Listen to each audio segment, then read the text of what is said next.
Assalamualaikum warahmatullahi wabarakatuh. Allahu Akbar,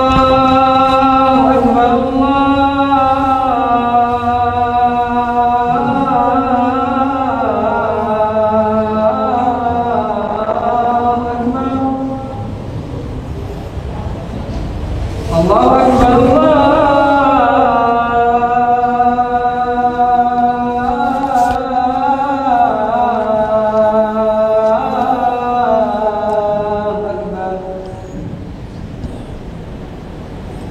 Asyhadu an la ilaha illallah.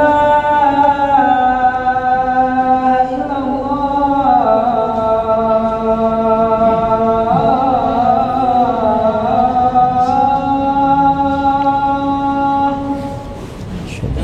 Asyhadu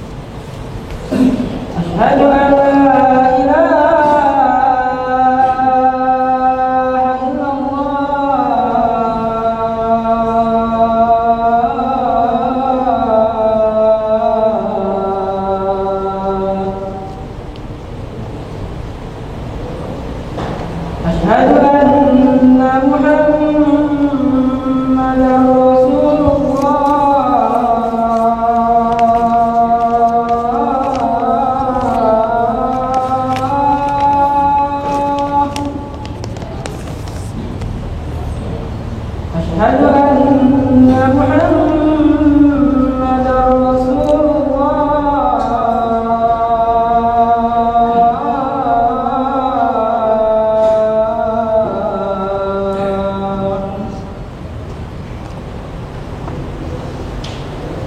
Hayya 'alas shalah.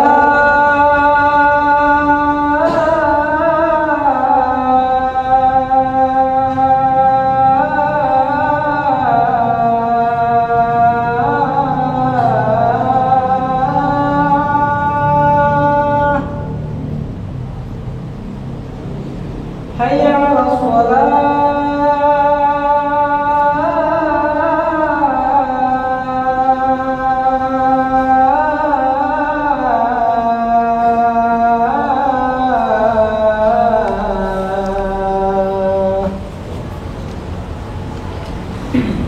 Hayya 'alal falah.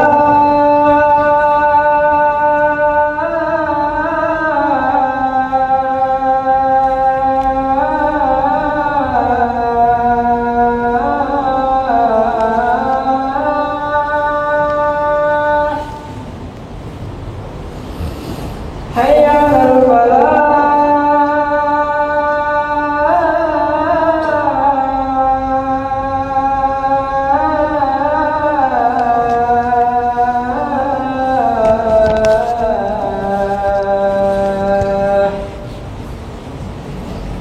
Allahu Akbar, Allahu Akbar.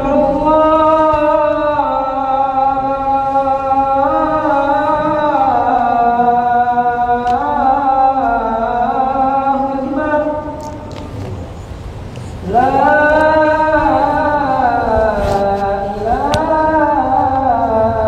illallah.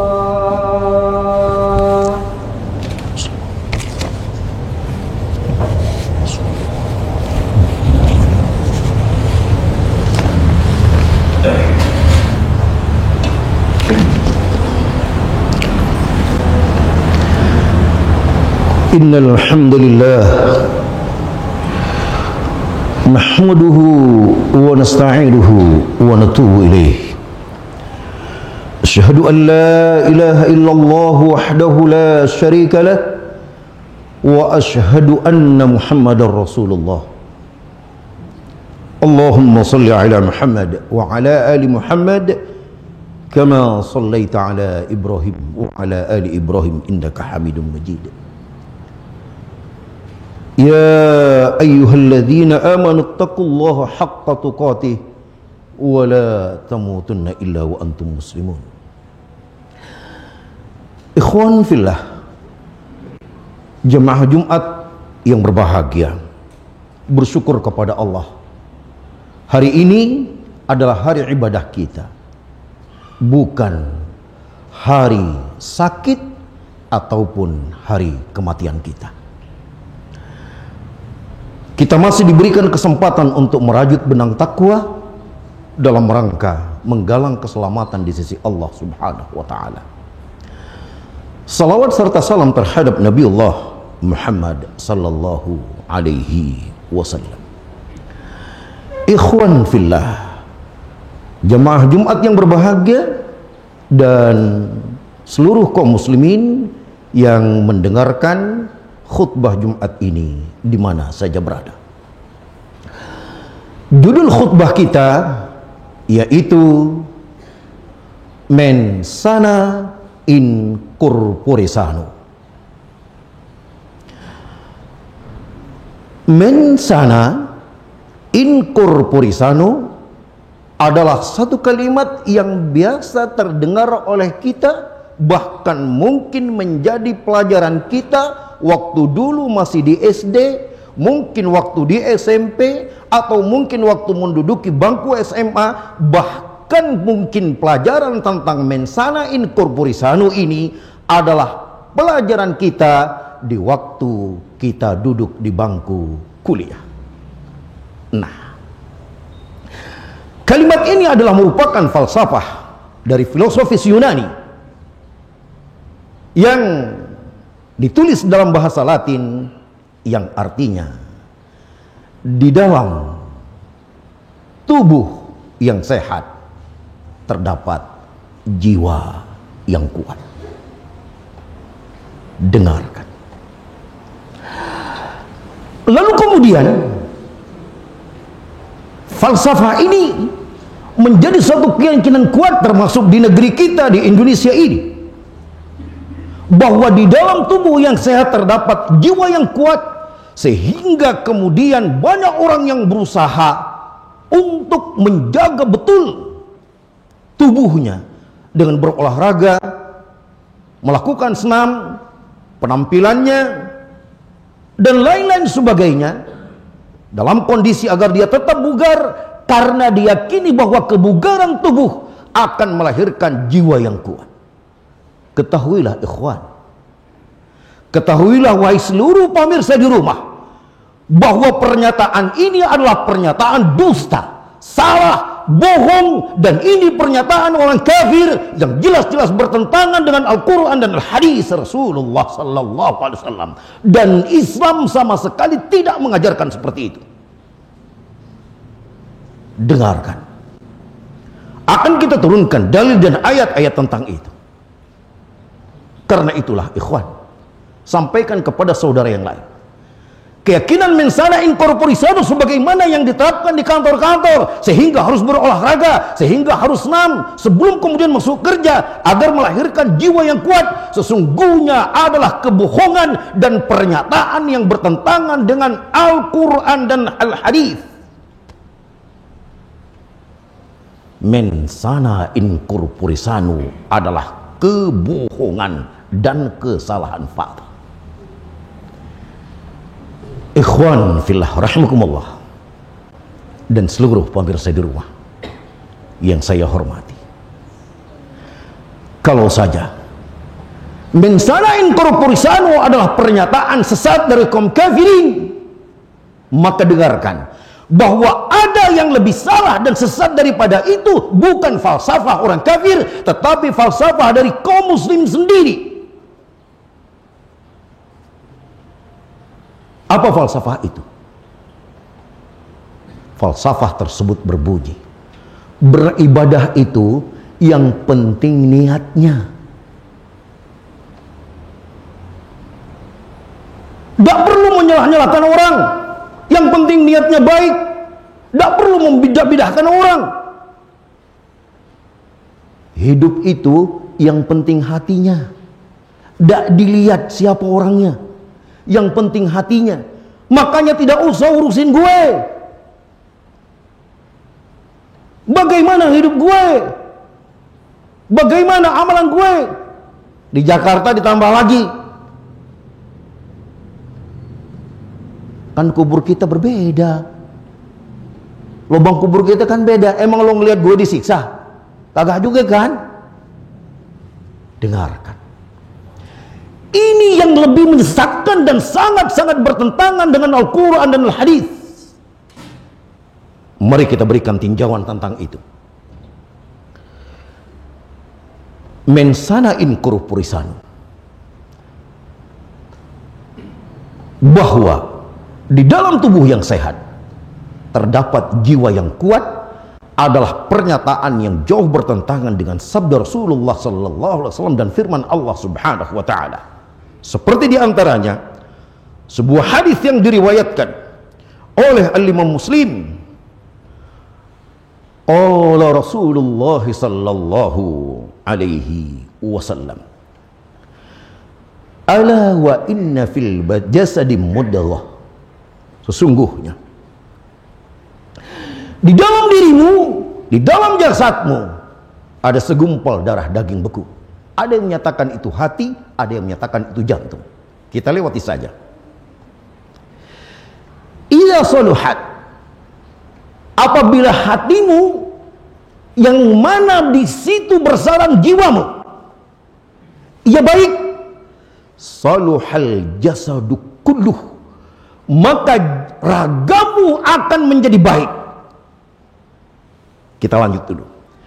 Wa idza fasadat, dan apabila hatimu itu tidak baik, sekali lagi, di mana jiwamu itu bersarang di sana, maka apabila ia buruk, maka akan buruklah seluruh perbuatanmu. Ala wahyal qalb, ketahuilah bahwa sungguhnya dia adalah hati. Berdasarkan sabda Rasulullah sallallahu alaihi wasallam ini jelas sekali bahwa seseorang sangat bergantung kepada sehatnya hatinya. Raga seseorang sangat bergantung kepada baiknya hatinya. Kekuatan tubuh diri seseorang sangat bergantung kepada hati. Di mana hatinya, disitulah bersarang jiwanya. Tak pernah ada Islam menyatakan bahwa ragamu yang kuat melambangkan hatimu yang kuat. Ragamu yang sehat melambangkan hatimu yang kuat. Tidak ada. Yang ada adalah hatimu yang baik akan menjadikan seluruh ragamu akan baik dan kuat. Yang ada adalah sebaliknya. Itu Islam. Ikhwan fillah rahimakumullah. Mari kita lihat di dalam hadis yang lain, pada hadis yang diriwayatkan dari jalan Abdullah bin Amr bin As, ada hadis yang diriwayatkan oleh Imam Muslim pula, Rasulullah sallallahu alaihi wasallam bersabda, inna quluba bani adam baina usbu'ain min asabi'ir rahman yuqallibuha kaifa yasha. Dengarkan bahwa Allah Subhanahu wa taala menentukan baik dan buruknya seseorang adalah dengan kuasa Allah untuk membolak-balikkan hatinya, bukan melihat raganya. Kalau Allah menghendaki keburukan pada seseorang, maka dibalikkan hatinya menjadi buruk. Dan kalau Allah menghendaki kebaikan bagi seseorang, maka Allah baikkan hatinya, balikkan hatinya pada kebaikan, bukan melihat tampang dan raganya. Mensana in corporis sano, sesuatu yang sangat salah. Kita lanjut. Bahkan Allah Subhanahu wa taala melihat dan memperhatikan seseorang itu pada hatinya, karena dari hati itulah terjadi muara awal niat seluruh amalan seseorang.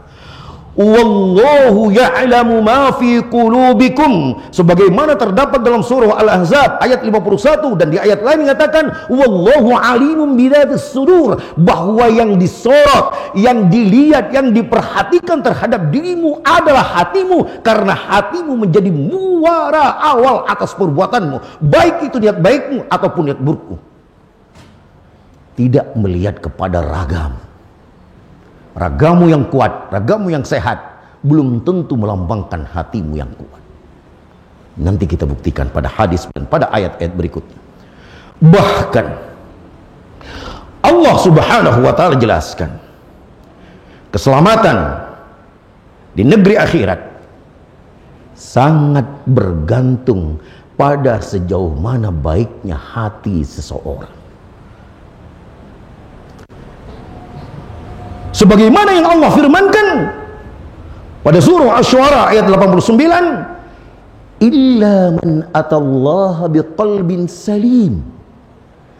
Kaum muslimin harus yakin dan percaya dan harus kemudian dijaga dan diingat bahwa ternyata keselamatan diri seseorang nanti di sisi Allah di yaumul akhir adalah sangat bergantung sejauh mana baiknya hati yang ada di dalam rongga dadanya. Makanya Islam menuntut bagaimana manajemen hati, bagaimana mendidik hati, bagaimana memperbaiki hati, bukan memperbaiki penampilan dan bukan memperbaiki raga sehingga terlihat menjadi penampilan sterek, kemudian jangkung dan lain sebagainya. Kekar, bukan. Hati. Islam hati. Kita lihat. Bahkan terdapat dalam surah At-Taghabun ayat 11 bahwa Allah Subhanahu wa taala menentukan hidayah bagi seseorang adalah dengan mengilhamkan hidayah itu ke dalam hatinya,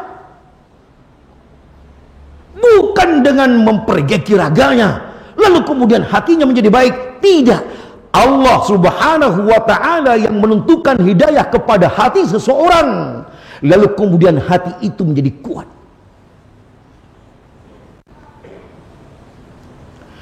فَمَنْ يُؤْمِنْ بِاللَّهِ يَهْدِ قَلْبَهُ.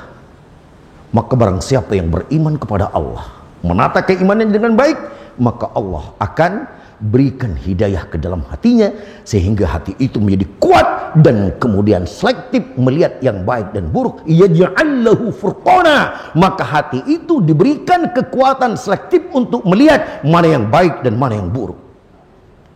Dia akan selalu connect pada kebaikan dan connect untuk menjauhi pada keburukan. Kita lihat lagi.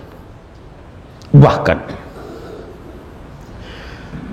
seseorang akan rusak hidupnya, dirinya, pribadinya, jiwa dan raganya semua rusak bila kemudian Allah Subhanahu wa taala tutup hati-hati mereka.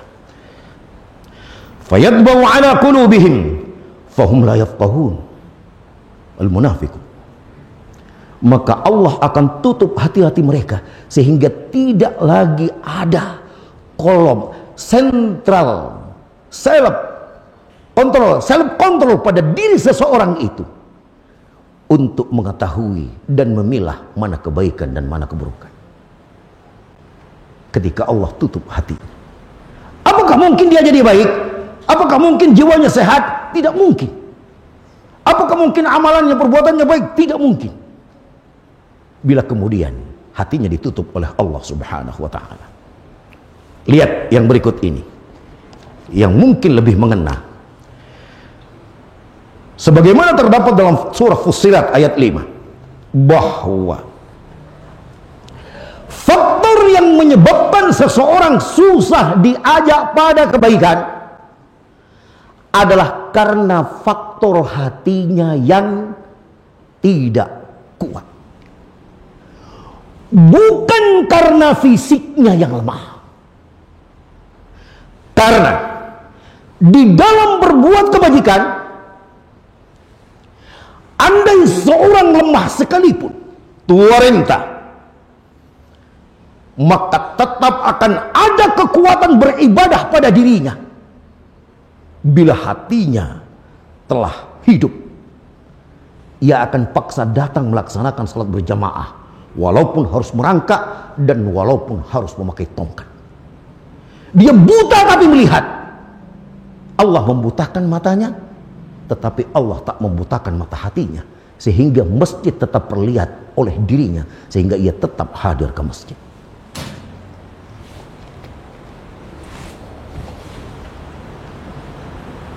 Butakan matanya, tapi Allah bukakan mata hati.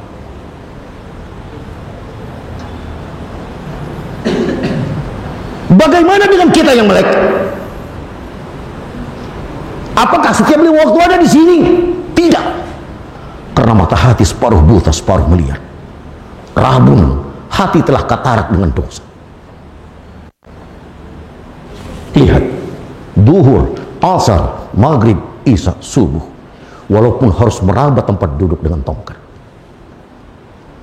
Wal'iyadzubillah. Ampuni dosa kami ya Allah.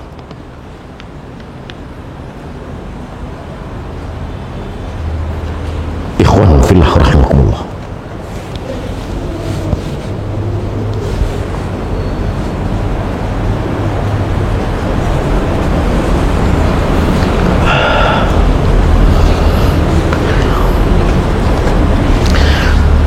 Di dalam Al-Quran,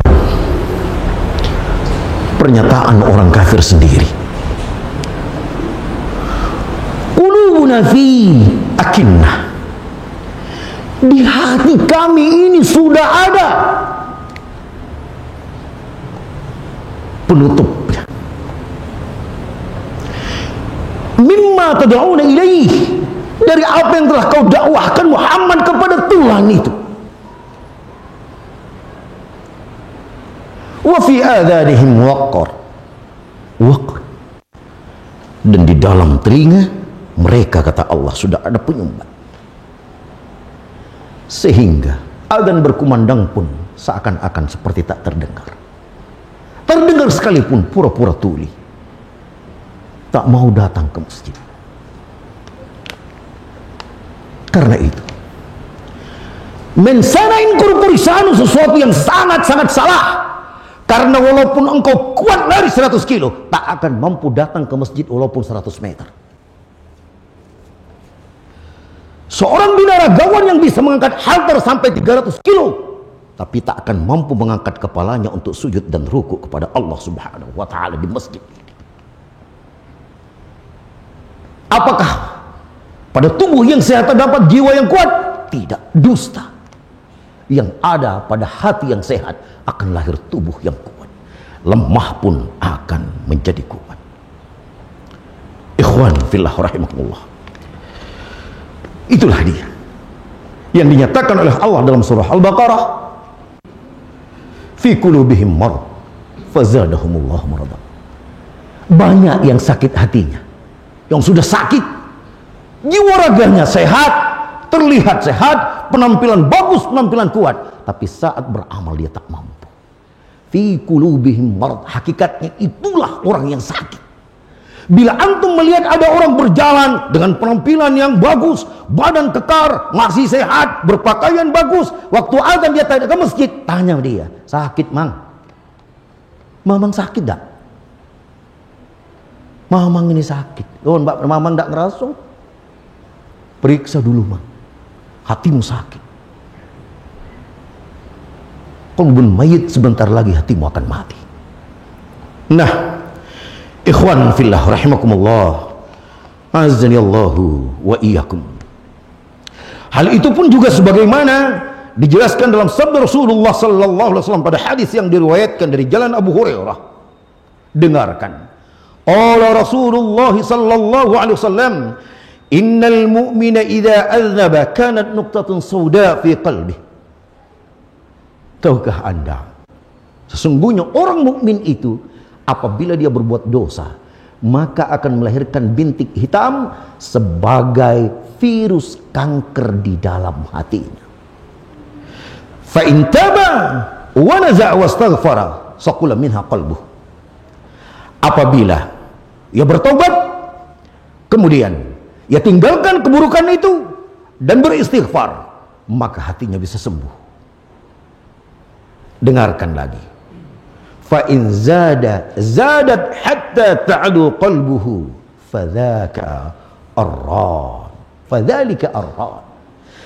Tapi semakin dia berbuat dosa, akan semakin bertambah bintik-bintik hitam itu di hatinya, bahkan sampai menyelimutinya kanker bintik hitam itu, sehingga hatinya menjadi sakit dan mati. Yang inilah dalam Al-Quran dikatakan, balrana ala qulubihim ma kanu yaksibun, bahwa hatimu telah menjadi sakit dari dosa-dosa yang telah kau perbuat. Bila hati sakit, maka semuanya tidak akan pernah baik lagi. Berpikir pun tidak bisa baik. Tangan pun bekerja tidak bisa baik. Kaki pun berjalan tidak bisa baik. Artinya tidak akan lagi menjurus pada kebajikan. Yang ada akan datang pada keburukan. Singkatnya, mensana in corporisano adalah kesesatan. Tinggalkan menerima dan memahami istilah itu. Barakallahu li wa lakum fil Qur'anil Karim wa nafa'ani wa iyyakum bima fi minal ayati wa dzikril hakim.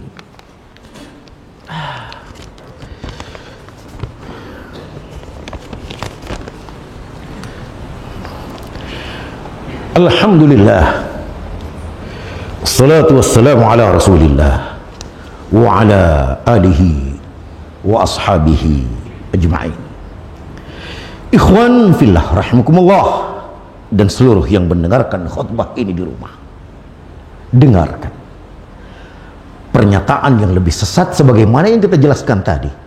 Ketika orang berkata beribadah itu yang penting niatnya, hidup itu yang penting hatinya, walaupun tidak berjilbab yang penting hatinya baik, masih lebih bagus daripada orang yang berjilbab tapi hatinya tidak baik. Sesungguhnya ini adalah propaganda syaitan agar kita jauh daripada kebenaran. Nah, pernyataan yang penting niatnya, yang penting niatnya, yang penting tujuannya baik, ini perkataan yang bertentangan dengan sabda Rasulullah SAW dan begitu juga dengan firman Allah Subhanahu wa Ta'ala. Dengarkan sebuah hadis yang diriwayatkan oleh Al-Imam Muslim dari jalan Abu Hurairah. Inna Allah la yanzuru ila suwarikum wala ila amwalikum walakin yanzuru ila qulubikum wa a'malikum. Sesungguhnya Allah sama sekali tidak melihat kepada bentuk rupamu dan tidak pula kepada hartamu.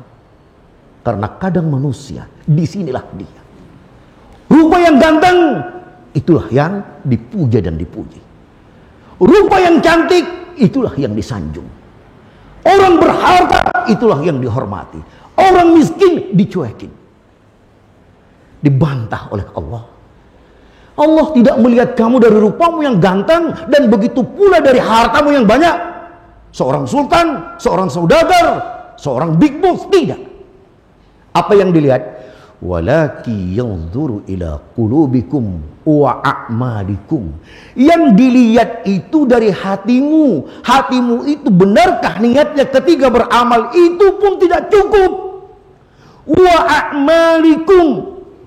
Yang dilihat pula amal perbuatanmu, apakah benar-benar sesuai dengan petunjuk Rasulmu atau tidak, petunjuk dalam Al-Quran atau hadis dengan pemahaman para sahabat. Bila tidak, sebaik apapun niatmu maka tidak menjamin diterimanya amalanmu di sisi Allah. Yang ada menjamin adalah niatmu baik yang ada dalam hatimu dan amalanmu benar sesuai dengan contoh yang disyariatkan Rasulullah sallallahu alaihi wasallam. Dan itulah hakikat ibadah dalam hidupmu. Liyabluwakum ayyukum ahsanu amala. Untuk menguji kamu siapa yang betul-betul baik dalam beramal, yaitu niatnya benar dan kemudian cara beramalnya sesuai dengan petunjuk Nabi sallallahu alaihi wasallam. Bahkan di akhir surah Al-Kahfi dinyatakan, innama ana basyarum mithlukum yuha ilai annama ilahukum ilahu wahid faman kana yarju liqa'a rabbi falyamal amalan salihan wa la yusyrik bi ibadati rabbih ahada. Dengarkan, aku itu manusia biasa seperti kamu, kata Nabi. Akan tetapi diwahyukan kepadaku bahwa tidak ada Tuhan melainkan Allah Subhanahu wa Ta'ala. Tuhanmu itu adalah Tuhan yang satu. Maka barang siapa yang ingin selamat di akhirat berjumpa dengan Allah Subhanahu wa Ta'ala, maka syaratnya falyamal amalan salihah. Maka amalannya pun juga harus benar, salih, mutaba'atur rasul, betul-betul sesuai dengan petunjuk Nabi yang dicontohkannya. Bukan hanya berbatas pada niat yang baik, maka amalannya pun juga harus sesuai dengan perintah Nabi, bukan amalan bid'ah dan bukan amalan syirik. Karena itu Syekh Salim bin Id Al-Hilali mengkritik apa yang telah ditulis oleh Al-Imam An-Nawawi dalam kitabnya Riyadhus Shalihin.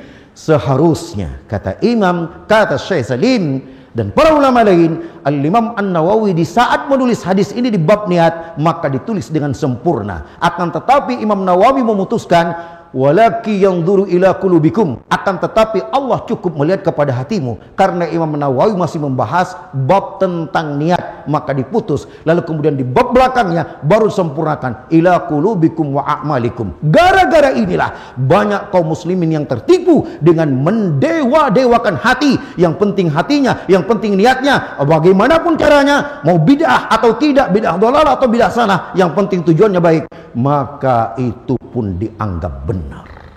Singkatnya, bahwa yang penting niatnya, yang penting hatinya. Perkataan sesat yang bertentangan dengan Al-Quran dan hadis Rasulullah Sallallahu Alaihi Wasallam. Demikianlah apa yang dapat saya sampaikan dalam khutbah ini. Maaf atas segala kelancangan dan kekurangan, kesalahan dari diri saya sendiri dan pengaruh syaitan. Allahumma salli ala Muhammad wa ala ali Muhammad kama sallaita ala Ibrahim wa ala ali Ibrahim innaka Hamidum Majid. Allahumma barik ala Muhammad wa ala ali Muhammad kama barakta ala Ibrahim wa ala ali Ibrahim innaka Hamidum Majid. ربنا إننا مسلمين لك ومن ذريتنا أمة مسلمة لك وأرنا مناسكنا وتب علينا إنك أنت التواب الرحيم يا مقلب القلوب ثبت قلوبنا على دينك يا مقلب القلوب ثبت قلوبنا على دينك يا مقلب القلوب ثبت قلوبنا على دينك سبحان ربك رب العزة عما يصفون وسلام على المرسلين والحمد لله رب العالمين.